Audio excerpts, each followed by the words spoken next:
Well, because it happened all very quickly. We thought, and I thought maybe more so than most, I could ask Marco, but I thought we were going to have a situation where we were going to be attacked. They were getting ready to attack Israel. They were getting ready to attack others. You're seeing that right now. And a lot of those missiles that are hitting in, those are stationary. Those were aimed there for a long period of time at these other countries. So I think I was right about that. We attacked first. And if we didn't, it could have been, you know, look, we're really decimating them. They're being decimated. And if we didn't, and by the way, we have massive amounts of ammunition. We have the high end. A lot of it was given away stupidly by Biden, very stupidly, for free. And I'm all for Ukraine, but they gave away a lot.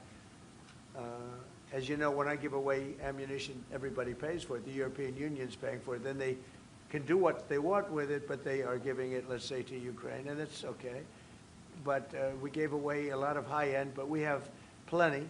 But we have unlimited middle and upper ammunition, which is really what we're using in this war. And we have really an unlimited supply. We also have a lot of the very high-end stored in different countries throughout the world. We're literally storing it there, which is actually something that I insisted on in my first term. I rebuilt the military in my first term. The military is great. Unbelievable amount of ammunition, or munitions, as they say, we've given away to, you know, the Wall Street Journal incorrectly covered the story when they said that it was given away to the Middle East. Not to the Middle East, it was given away to Ukraine. Very little was given to the Middle East. The Middle East would buy a lot, and some of the nations, because they're rich, they have a lot, but it was given away to Ukraine. And it just should have been done. Look, it's a war that should have never happened. If I were president, that war would have never happened. But we have a tremendous amount of munitions, ammunition at the upper level, middle and upper level, all of which is really powerful stuff. Mr. President, a question to both of you. How worried are you that the rising prices for gas and oil are damaging the American economy, and also Mr. Chancellor? Yeah, do you want to go ahead? Yeah, sure.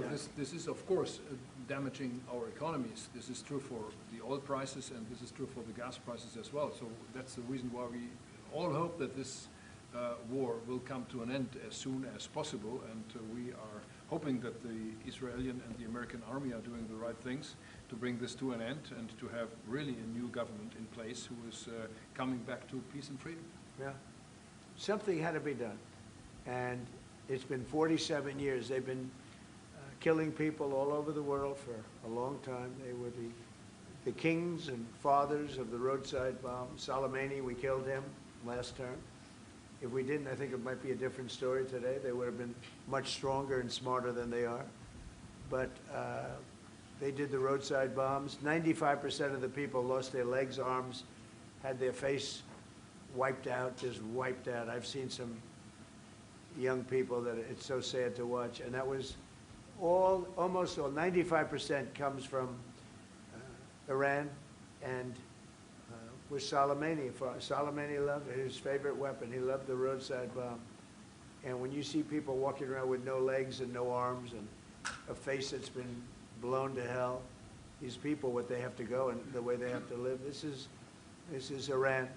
When you look at the barracks, the famous barracks, when you look at the hostages, when you look at a lot of hostages, when you look at all of the problems, they were really a purveyor of terror all over the world for many, many years. And it's something that had to be done, something. And I believe that if we didn't, because I see where Congress, you know, if I didn't do this, guys like Schumer, who are losers, the Democrats, they're losers. That's why they're not here. Guys like Schumer would say, well, you should have done this. In other words, if I did it, it's no good. If I didn't do it, they would have said the opposite, that you should have done this. But most people feel, I'll tell you what, I have never had more compliments on something I did. People felt it's something that had to be done. So if we have a little high oil prices for a little while, but as soon as this ends, those prices are going to drop, I believe, lower than even before. Mr. President, clarify on what exactly it is and Go ahead, please. Mr. President. Yes. How do you want to solve the conflict on tariffs between the EU and the US? Between who?